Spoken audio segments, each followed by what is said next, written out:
하나님 말씀은 출애굽기 15장 22절 말씀부터 27절 말씀이 되겠습니다.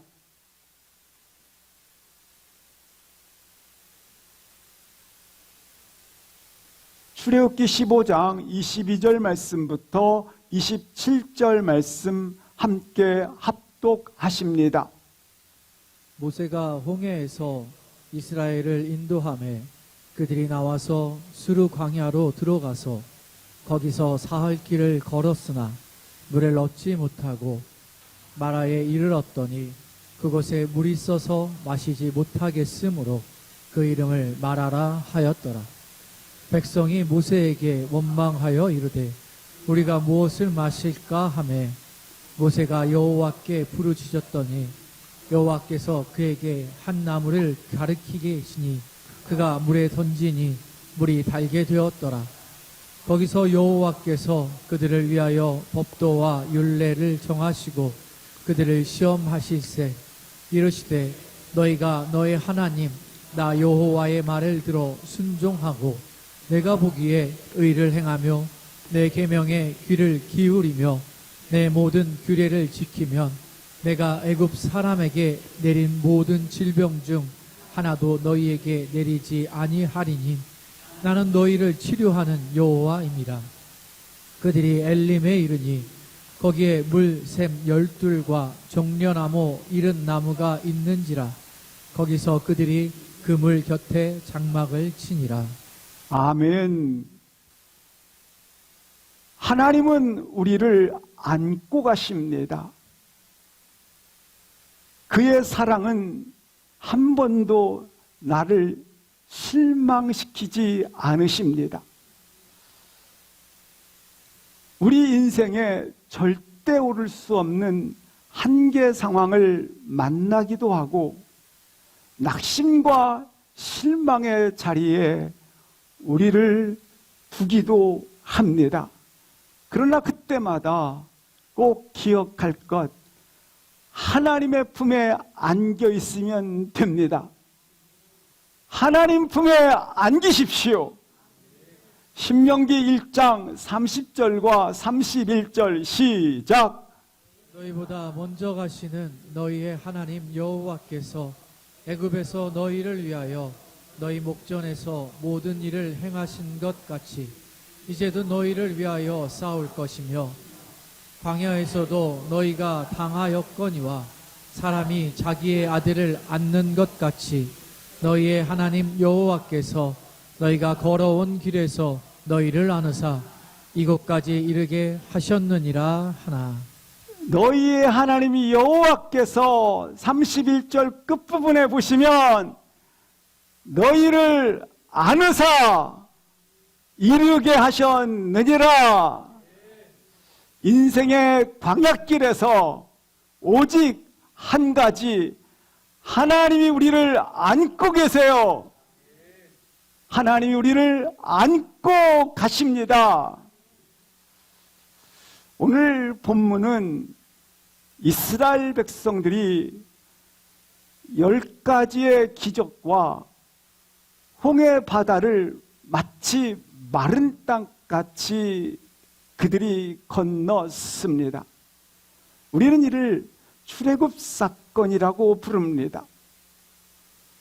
홍해를 건넌 이들은 소고치고 감사 찬양을 하나님 앞에 노래로 불러드렸습니다. 오늘 본문부터는 이스라엘 백성들이 출애굽의 사건 이후에 가나안 땅에 가기 위한 광야 여정이 시작되어지는 본문이 되겠습니다. 드디어 시작이 되어진 것입니다. 가나안 땅으로 가는 광야 여정이 시작되어지는 오늘 본문 속에서 이스라엘 백성들은 첫 번째 상황을 직면하게 된 것입니다. 어떤 상황에 직면해 있는지 15장 23절 2절을 합독하시겠습니다. 모세가 홍해에서 이스라엘을 인도하매 그들이 나와서 스루 광야로 들어가서 거기서 사흘 길을 걸었으나 물을 얻지 못하고 홍해에서 그들이 나와서 마라까지 거리는 53km가 걸립니다. 근데 그 마라로 가기 위한 수르 광야로 들어가서 사흘 길을 걸었다 말씀을 해주고 있습니다. 광야길을 노약자, 가축, 그리고 성인으로부터 어린아이까지 오늘 온종일 걷고 내일 또 걷고 또 걷고 걸었다라고 말씀을 해주고 있습니다. 광야길을 이처럼 걷고 걷는 것은 큰 고통이 아닐 수 없습니다. 그들 앞에 펼쳐진 끝없는 광야, 끝이 없어요. 광야길을 그렇게 걷고 걷는 그 길은 혼돈과 큰 고통을 안겨줍니다. 특별히 22절 끝부분에 보면 물을 얻지 못하였다, 살 길이 없었다라고 하는 것입니다. 끝없는 광야길을 걷는 가운데 그들이 인식을 한 것입니다. 왜 이 길이지? 인식하는 순간 커다란 큰 혼란에 빠진 것입니다. 극심한 고통에 빠졌다고 하는 것입니다. 어떤 문제가 있습니까? 이스라엘 백성들이 극심한 고통에 빠지자 잃어버린 것이 있습니다. 홍해를 건너는 순간 솟구치고 노래하는 감사 찬양이 있었습니다. 그런데 극심한 고통을 겪는 순간 찬양을 잃어버린 것을 볼 수 있습니다. 며칠 만에 사흘 길을 걸을 때 3일 만에 말입니다. 이게 사람의 민낯입니다. 이게 사람의 모습입니다. 사흘만 극심한 혼란 속에 몰아넣게 되면 어떤 사람이든지 이처럼 감사 찬양이 원망으로 바뀌고 기쁨이 낙심으로 바뀌고 예배가 침체로 빠져드는 것을 볼 수 있습니다.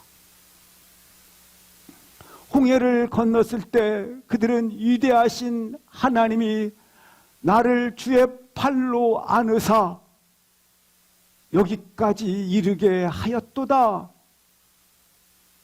그 마음이 이렇게 주의 팔로 인도하시는 하나님으로 인하여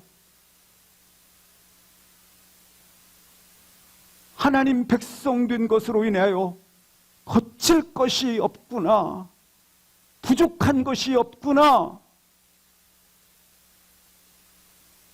역시 주의 제자가 되었다라고 하는 것은 감격이요 기쁨이요 축복이구나, 난 행복자구나. 그런데 사흘길 물을 얻지 못하고 극심한 고통에 빠지자, 큰 혼란에 빠지자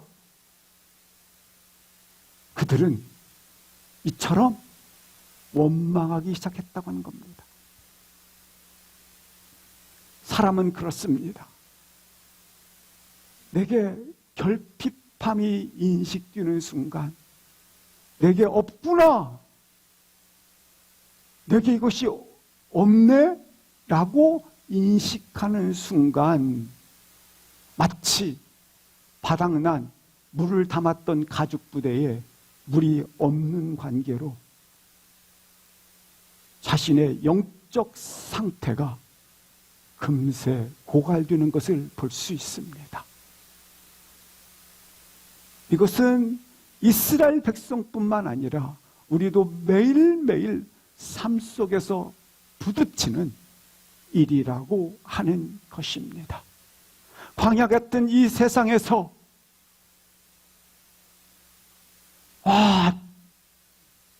나는 거칠 것이 없는 주님의 제자다. 근데 조금만 내게 이게 없네. 이게 없다니. 결핍함, 부족감을 인식하는 순간 곧바로 이처럼 영적 상태가 금세 고갈된다고 하는 것입니다. 오늘 본문을 통해서 결핍함이 해소되어지기를 주의 이름으로 기도합니다. 바울 사도의 고백처럼 자족감이 우리 안에 어느 상황이든지 충만히 임하기를 기도합니다. 말씀 속에서 의미를 찾고 혼란 속에서 이정표를 찾고 무엇보다도 오늘 본문을 통해서 주님의 마음을 찾기를 주의 이름으로 기도합니다. 홍해에서 어디로 이동을 했습니까? 마라입니다. 이스라엘 백성들이 고센 땅을 떠나 홍해 바다를 건너 직선으로 가면, 다른 표현으로 말하면 해변길을 가게 되면 블레셋 땅을 통과해야 하기 때문에 전쟁을 치를 수밖에 없습니다. 또 하나의 길이 있는데 오늘 많은 사람이 다니는 수르 광야로 가게 되면 바다를 건너 가야 합니다. 근데 하나님께서는 이스라엘 백성들로 하여금 가나안 땅에 들어가게 하기 위해서 어디로 발걸음을 방향을 옮기게 하느냐면 남쪽으로 계속 이동을 시키는 것을 볼 수 있습니다. 그래서 이스라엘 백성들 입장에서는 생각을 한 겁니다. 아니, 저 불필요한 과정들인데 왜 남쪽으로 이동을 시키는가? 하나님께서 왜 불필요한 과정을 통과시키고 있는가? 또한 오늘 본문처럼 사흘길을 걸었기 때문에 물을 얻지 못하는 심각한 갈증을 우리로 하여금 주는가? 또한 오늘 본문 상황은 광야 여정 가운데 첫 상황입니다. 광야 생활에서 많은 시련을 겪고 나서 오늘 본문을 대했다면 또 다른 그들의 아픔이 낙심의 정도가 덜할 것입니다. 그런데 광야의 시작 단계에서 광야 생활에 적응치 못하는 상태 속에서 가장 큰 낙심들이 찾아왔다고 하는 것입니다. 왜 이땐가? 23절, 24절 또 하나가 있습니다. 시작. 마라에 이르렀더니 그곳 물이 써서 마시지 못하겠으므로 그 이름을 마라라 하였더라. 백성이 모세에게 원망하여 이르되 우리가 무엇을 마실까 하매 23절 말씀에 보시면 마라에 이르렀더니 이스라엘 백성들을 낙심시키는 또 다른 한 상황이 소개되고 있습니다. 물이 다 떨어져서 갈증이 심각하게 되었는데, 아니 살 수 없게 되었는데 가라앉는 곳에 가봤더니 쓴물이었더라라고 하는 것입니다. 홍해 위에 감격과 찬양과 솟구치며 입술에 그렇게 감격하던 그들이 이러한 인식을 갖는 순간 분노가 폭발해서 그들은 원망과 그리고 불평을 터뜨리게 되었다고 하는 것입니다. 그런 가운데 쓴물을 마시게 하다니, 자신들이 원하는 그 물이 아니고 쓴물을 마시게 하다니, 그래서 모세를 원망하였더라. 이것은 마치 하나님을 원망한 것과 같았더라 하는 것입니다. 그래서 결국 광야 여정의 첫 걸음부터 믿음의 실패를 하고 있는 것을 볼 수 있습니다. 그럼 왜 하나님께서 홍해에서 말하는 장소로 나를 초대해 주었을까? 왜 말하는 곳에 이르게 하셨을까? 홍해라고 하는 은혜 체험, 기적 체험, 놀라운 하나님의 역사를 체험한 후에 마라라고 하는 현실적 위기에 부딪히게 했을까? 홍해라고 하는 그와 같은 기적 후에 왜 현실적 위기를 만나게 했을까? 25절 말씀을 보시겠습니다. 맨 끝에 보면 그들을 시험할세라고 기록되어 있습니다. 왜 그랬을까? 여기서 시험은 유혹하다가 아니라 테스트입니다. 훈련을 말하는 것입니다. 그들을 어떻게, 그들을 파괴시키기 위해서가 아니라 그들을 성숙시키기 위해서, 그들을 어떻게 하기 위해서? 하나님 백성답게 하기 위해서. 그러나 오늘 본문 속에서 가장 강조되는 것은 애굽의 삶을 이별하게 하기 위해서 그렇습니다.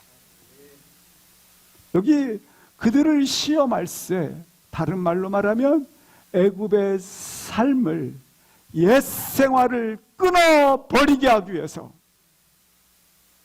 그들을 시험할세, 애굽의 생활을 이별하라.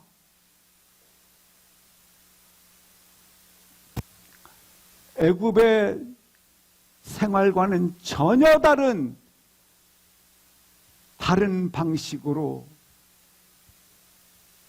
그렇게 이끌고 계신 것입니다. 애굽의 생활 방식은 어떤 방식인가? 이스라엘 백성들은 430년간 애굽에 종살이를 했습니다. 따라서 그들은 종의 신분입니다. 애굽은 최고의 도시, 최고의 화려한 도시 문화입니다. 비록 종이었지만 그들은 자기의 힘을 의지하고 자기의 기술을 의지하고 자기를 의지하고 사는 애굽 도시 문화에 그들은 간접적으로 또한 같이 종생활을 하면서도 배우고 몸에 젖고 그리고 자신도 모르게 그렇게 간접적 경험들을 하고 있었던 것입니다. 또한 애굽은 나일 강가를 중심으로 하여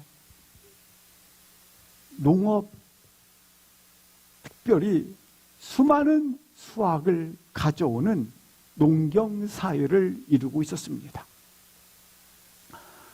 이 농경사회를 이루는 애굽은 자연의 피해로 다가오는 부분을 대처하기 위해서 잘 아시는 것처럼 수로를 논다든지 또 가뭄에 대비해서 저수지를 만들어 그 안에 물을 담았다가 수많은 수확량을 거두는 것을 볼 수 있습니다. 그래서 그들은 업적과 기술에 있어서 뛰어난 농업, 그렇게 사회를 이루고 있었던 것입니다. 그래서 아브라함 이후에 가뭄이 들면 이스라엘은 다 어디로 이동합니까? 애굽으로 가지 않습니까? 그래서 애굽은 자연의 재해에 대해서 부분적으로 극복하는 기술과 업적들을 가지고 있었던 것입니다. 애굽의 화려한 문명과 그리고 애굽의 농경 문화에 이 이스라엘 백성들은 종의 신분이었지만 경험을 쌓고 있었고 그것에 의지하여 살고 있었고 그렇게 간접적으로 받았지만 온몸에 그대로 습관화가 되어 있었던 것입니다. 그런 그들이 지금 광야 생활의 첫 상황에 직면하고 있다고 하는 것입니다.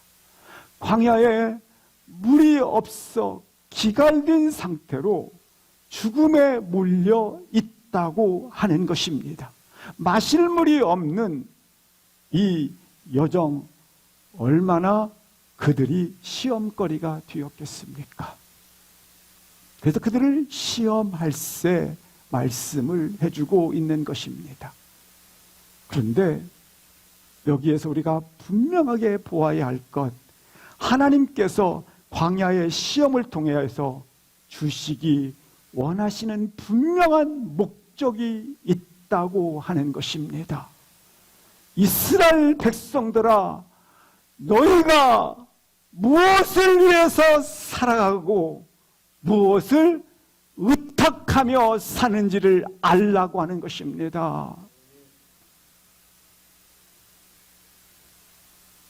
당신은 무엇을 위해서 사십니까? 그리고 당신은 무엇에 의탁하며 살고 계십니까? 이스라엘 백성들아, 약속을 성취하기 위하여 너희는 살 뿐만 아니라 주님을 의탁하며 살아가라. 이 이스라엘 백성들 속에 뼛속 깊이 문명에 의존하여 살고 있고 자신의 힘에 의지하여 살고 있고 그리고 자신의 기술을 의지하여 사는 것에 의탁하여 사는 것에 너희는 이별하라는 거예요. 그것과 반드시 이별하라는 거예요. 이스라엘 백성들은 농경 문화이기 때문에 오늘 하나님께서는 이스라엘 백성들로 유목민으로 살아가라는 거예요. 농경 문화의 삶과 유목 민족의 삶은 어떤 차이가 있는가? 농경 문화는 정착입니다. 그에 비해서 유목 민족은 이동과 변화입니다. 21세기를 살아가는 우리들에게 지금 유목민족으로 살아가라는 말씀이 아닙니다. 주님의 의도를 읽으라는 겁니다.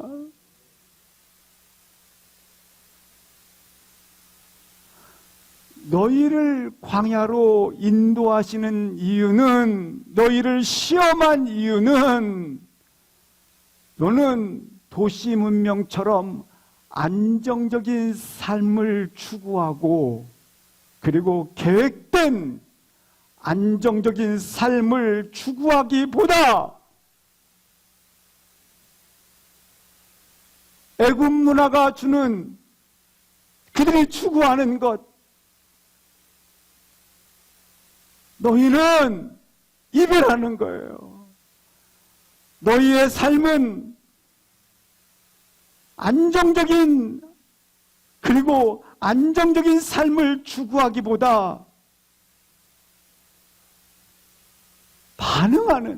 말씀에 반응하는 영성을 가진 자로 살라라는 겁니다.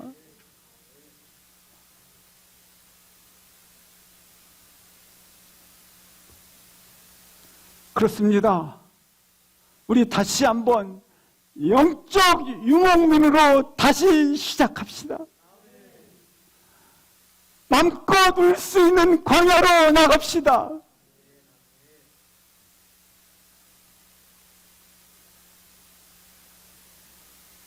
우리는 삶의 문제가 다가올 때마다 믿음의 원리에 대비해서 풀어야 됩니다.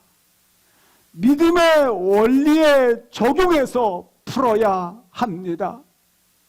우리가 문제가 다가오면 혼란부터 느끼지 말고 문제 앞에서 무너지는 게 아니라 이 문제를 믿음으로 푸세요.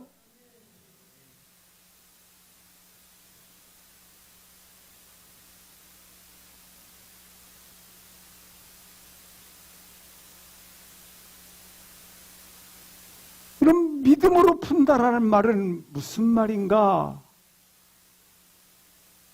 문제 앞에서 낙담하거나 실망하거나 시리에 빠지지 말고 믿음으로 푸세요. 믿음으로 푼다라는 말은 본문 25절처럼 모세가 여호와께 부르짖었더니 그렇습니다. 기도하는 것입니다. 주님께서 해결해 주실 것을 믿고 구하는 것입니다. 주님의 도우심을 간구하는 것입니다. 따라서 불평이 아니라 호소를 해야 해요. 원망이 아니라 탄원을 내어 드리세요.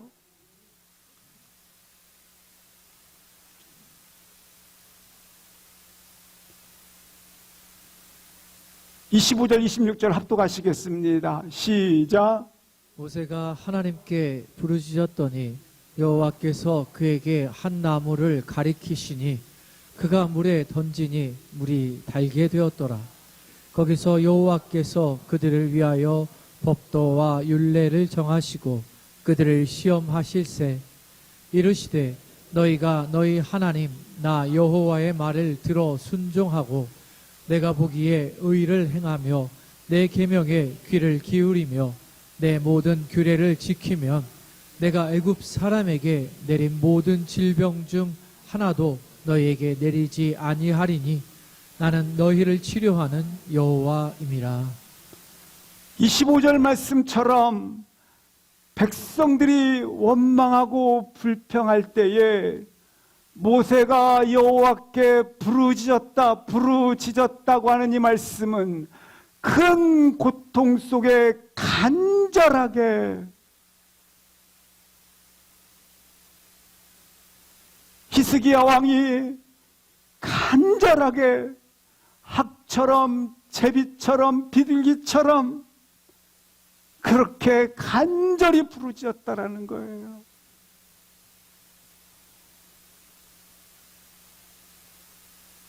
모세는 이 상황 속에서 여호와께 부르짖었어요. 모세도 백성들처럼 똑같이 물 마시고 싶어요. 똑같이 갈증을 느껴요. 모세도 똑같이 백성들처럼 고통을 느껴요. 모세는 그거 안 느끼는 사람이 아니에요. 그러나 믿음의 사람은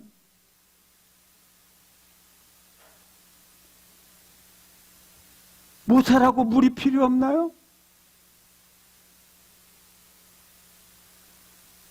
3일 전에 이스라엘 백성들이 홍해를 건너고 난 후에 소고치고 감사 찬양을 하나님께 영광을 올리면서 모세를 영시했습니다. 이야, 모세.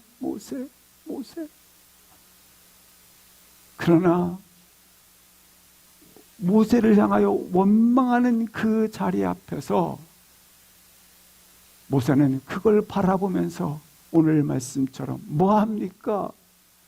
고통을 주님 앞에 쏟아붓는 거예요. 여호와께 부르짖었더니. 사랑하는 성도 여러분, 믿음은 우리 가운데 다가오는 모든 문제에 대해서 믿음으로 푸세요. 믿음으로.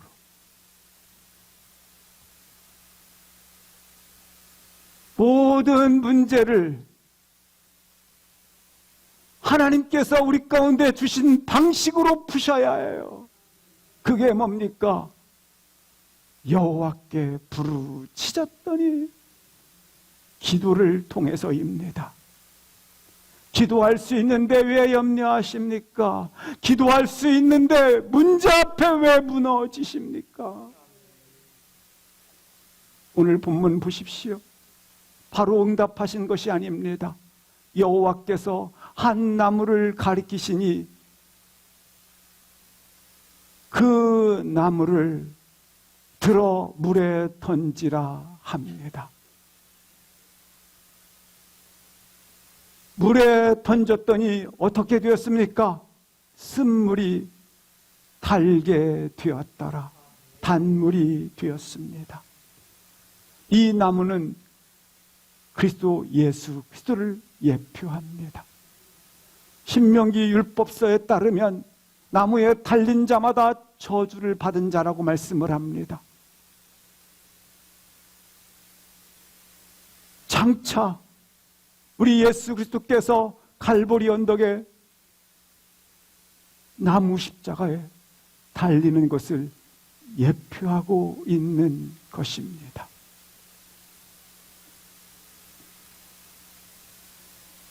이 물은 어떤 물입니까? 마라의 물은 쓴물입니다. 마라의 쓴물입니다. 이 물은 죽음의 물입니다. 이 물은 우리 가운데 수없이 많지만 이 물은 쓴물입니다. 그런데 이 쓴물에 예수 그리스도 십자가를 던졌더니 놀랍게 단물이 되었도다. 200만의 이스라엘 백성들이 놀랍게 한순간에 갈증이 즉각적으로 해결되었더라. 하나님께서 처음부터 단물을 주시지 왜 쓴물을 마시게 한 후에 그 후에 단물을 주었는가? 하나님은 분명히 단물을 처음부터 주실 수 있는 분이십니다. 그런데 왜 쓴물을 주십니까? 너를 보라는 겁니다. 네 안에 있는 쓴뿌리를 보라는 것입니다.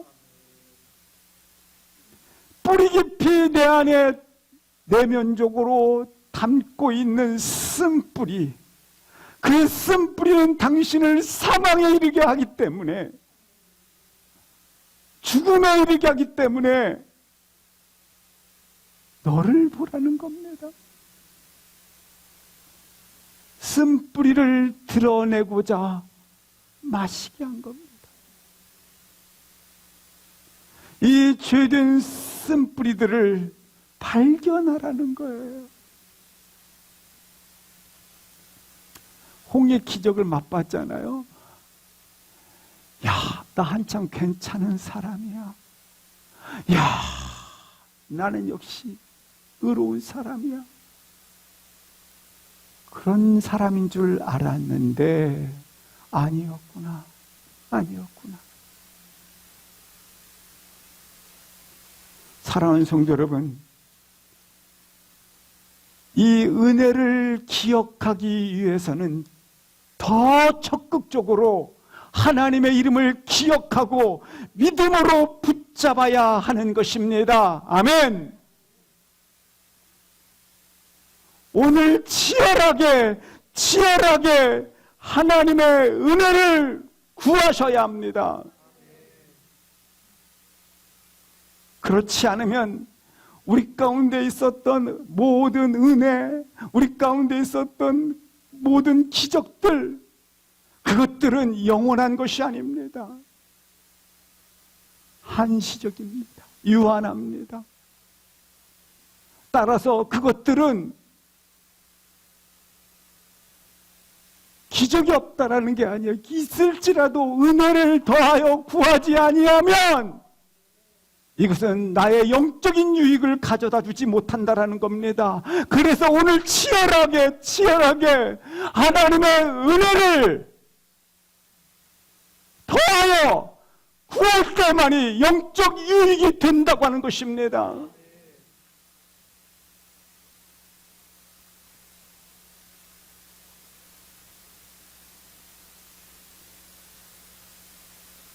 하나님께서 오늘 나무를 들어 던짐으로 말미암아 쓴물이 단물이 되는 이 사건을 통해서 우리에게 뭘 말씀하고 있는 것입니까? 당신 안에 있는 쓴뿌리에 십자가를 던지라는 것입니다. 많은 사람들은 이렇게 생각을 합니다. 주님께서 인도하는 삶은 마라의 쓴물, 고통 끝, 그리고 엘림, 단물 시작, 고통 끝, 행복 시작. 아닙니다. 십자가를 통하지 않는 어느 것도 가능하지 않습니다. 십자가를 던지는 삶, 생명의 삶입니다. 우리 인생의 모든 영역 속에 십자가를 통과하지 않는 것은 채워지지 않습니다. 우리 인생의 모든 영역 속에 십자가를 통하지 않는 것은 죽음의 물입니다. 마라의 쓴물일 뿐입니다. 채워지지 않습니다. 마시지 못할 물일 뿐입니다. 충족될 수가 없는 것입니다. 이스라엘 백성들이 그렇게 찾고 찾았던 그 물, 동일하게 나의 인생 속에 그렇게 찾고 찾으면 찾았던 것들, 부부관계, 연인관계, 공부, 또 지위, 길, 삶, 관계, 모든 것들 실상 찾으면 여기 이스라엘 백성들이 마라에서 쓴물을 맛봤듯이 찾고 나면 쓴물입니다. 대단할 것 같아도 아닙니다. 그러나 그 모든 영역 속에 십자가를 던지면 모든 영역 속에 십자가를 통해서만이 충족되어지는 것이고 생명이 나오는 것이고 그 안에 회복이 일어나는 것이고 넘치게 되는 것이고 마무리가 되는 것입니다.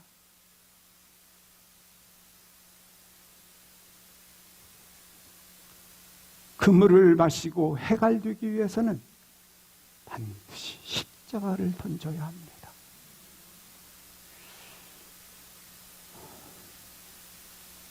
특히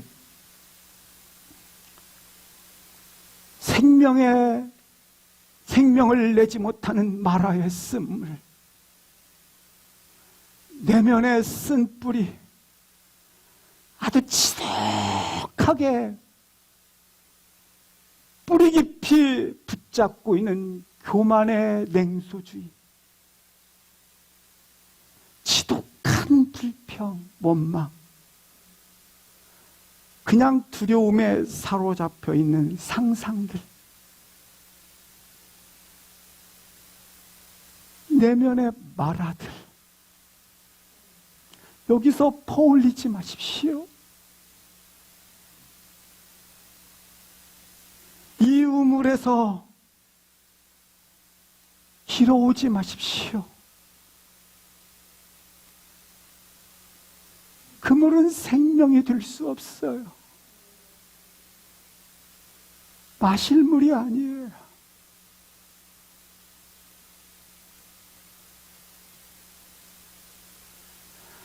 마음의 샘에 십자가를 던지십시오. 마음의 샘에 십자가를 통과시키십시오. 마음의 샘에서 십자가를 던져야 쓴물이 아니라 단물을 길어내시기를 주의 이름으로 축원합니다.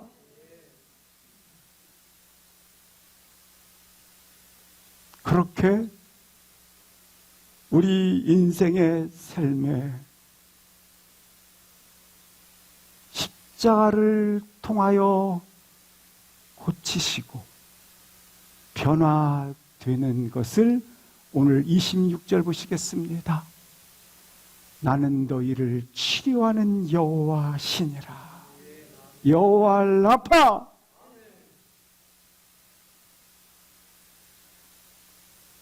놀라운 은혜가 이 시간 주의 이름으로 임하기를 축원합니다.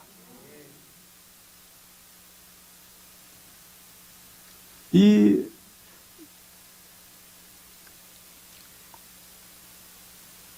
이스라엘 백성들이 이제 27절 보시겠습니다. 27절에 보시면 그들은 이제 마라에서 엘림에 이르렀다라고 말씀을 해주고 있습니다. 시작. 그들이 엘림에 이르니 거기에 물샘 12과 종려나무 70그루가 있는지라. 거기서 그들이 그물 곁에 장막을 치니라. 그들이 마라를 떠나 약 10km 정도 거리에 있는 엘림에 이르렀더라.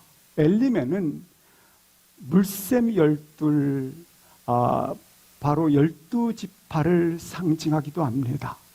종려나무 70그루, 70인의 장로를 그리고 있습니다.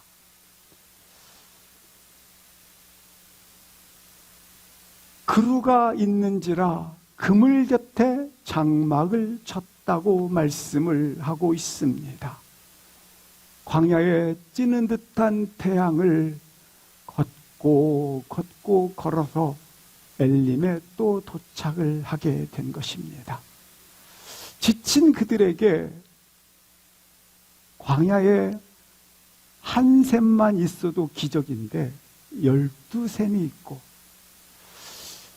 종려나무 그루가 한 그루만 있어도 좋은데 70그루가 있으니 얼마나 좋은 것입니까? 그래서 베드로, 야고보, 요한이 변화산상에 올라가서 했던 말, 심히 좋더라. 심히 좋은 것입니다. 여기 12지파의 12샘과 종려나무 70그루를 바로 예수 그리스도를 계시하고 있습니다. 그렇게 그늘이 되어주시는 곳에 그들이 장막을 치니라. 이스라엘 백성들이 출애굽 이후에 걷고 하다가 이 엘림에서 어찌 보면 최고의 안식과 평안을 가지게 된 것입니다. 그런데 보십시오. 왜 10km밖에 안 되는데 엘림에 이르렀다고 장소를 옮겼다 말씀을 해주십니까? 많은 분들은 야, 용기를 내. 고통이 있지만 엘림에 이르러 힘을 내. 불행이지만 행복이 기다려. 엘림, 가자, 가자. 그래서 엘림을 사모하고 용기를 가지자고 말을 합니다. 그런데 고통에서 행복 시작으로가 끝이 아닙니다. 이 본문 속에서 주님이 인도하시는 이 여정 속에서 숨겨진 의도가 있습니다. 맨 끝에 보면 그물 곁에 장막을 쳤더라. 이곳이 좋사오니 그렇게 한없이 안주를 하였더라 말입니다.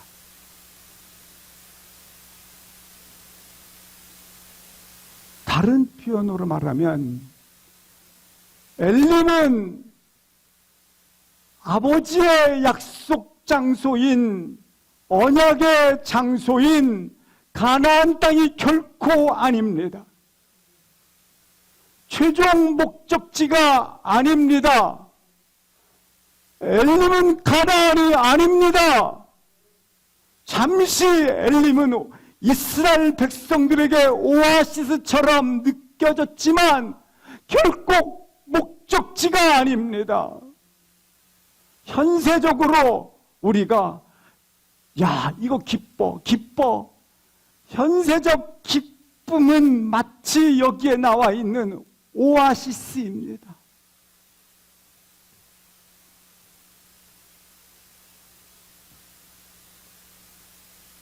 이곳은 분명히 12샘이 있는 풍성함이 있습니다. 종려나무 70그루가 있는 분명히 이것은 넘치는 곳입니다.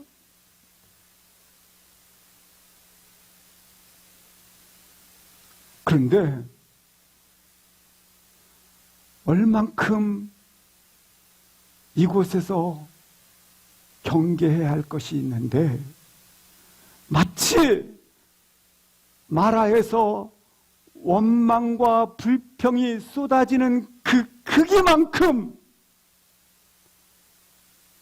장막을 치니라. 안주함으로 말미암아 너가 가야 할 본향집을 방향을 상실해버리는 위험이 있다고 하는 것입니다.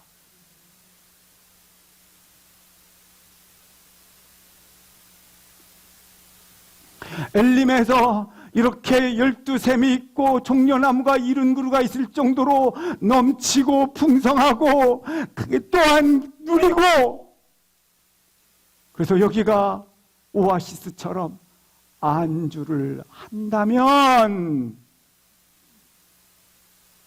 그것들은 목적지를 바라보지 못하게 하는 따라서 안주하는 것을 빨리 그리고 지나가라는 거예요. 엘림에서 지나가라는 거예요.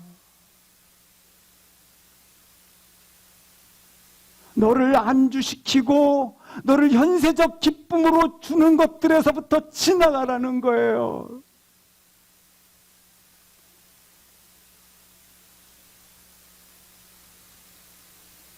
우리가 본향집을 향해서 갈 때에 가져가야 될 것은 무엇입니까?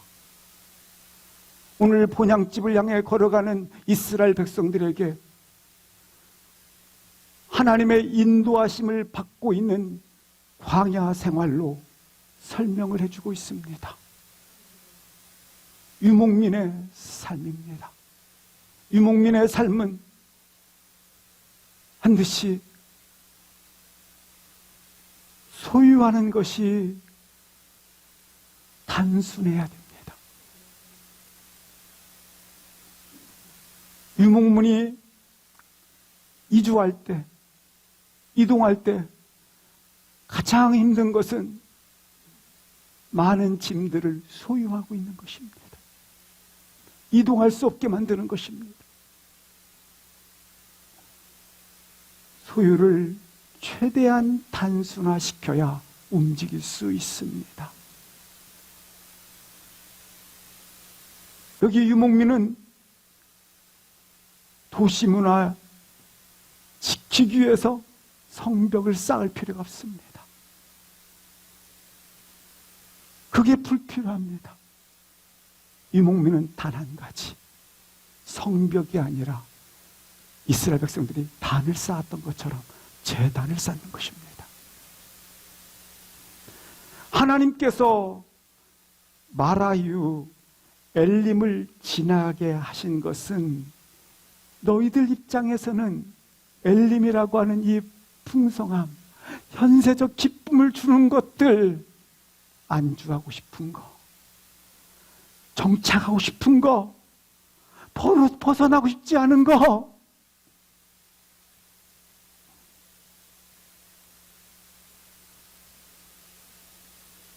여기에서 안주하는 거.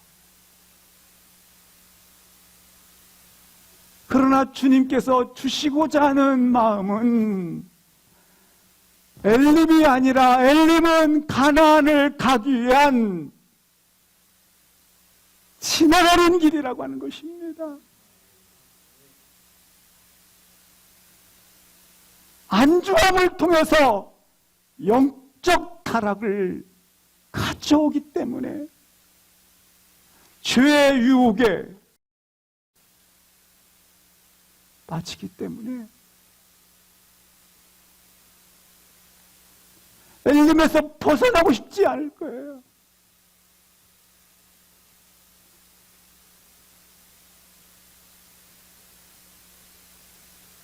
그러나 너희는 현세적 기쁨을 가진 자로 사는 것이 아니라 하늘의 기쁨을 가진 자로,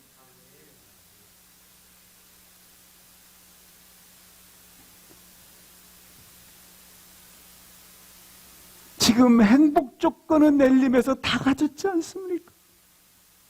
행복 조건은 다 가지고 있는데 이것이 인간 안에 있는 죄성과 만나면 약속의 땅을 향한 영적 방향성을 잃어버리기 때문에 지나가라는 거예요.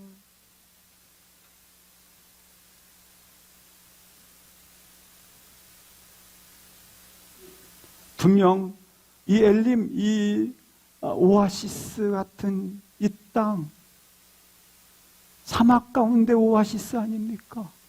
주님이 허락하신 건 맞습니다. 그래도 지나가라는 거예요.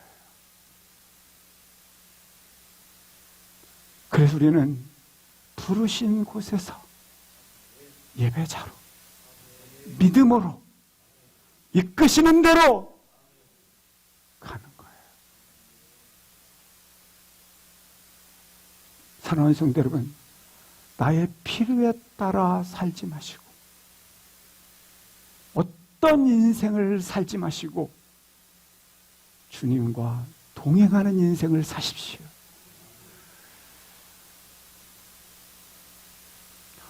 누구와 함께 걷고 있느냐가 우리의 삶입니다. 내가 광야길을 걸을 때도 있고, 어떤 상황 가운데 있을 때도 있고, 어떤 형편에 처할 때도 있습니다. 그때도 믿음을 지키라. 주님의 이름을 부르라. 인생의 길에 마라도 있고 엘림도 있습니다. 그런데 너의 인생길에 오늘 이 고백을 하며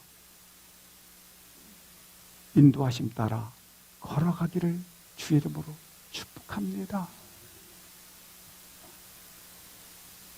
그래서 이렇게 걸어가는 삶을 우리는 오직 우리는 사랑하시는 아버지 품에 안겨가는 여정이 되는 것입니다.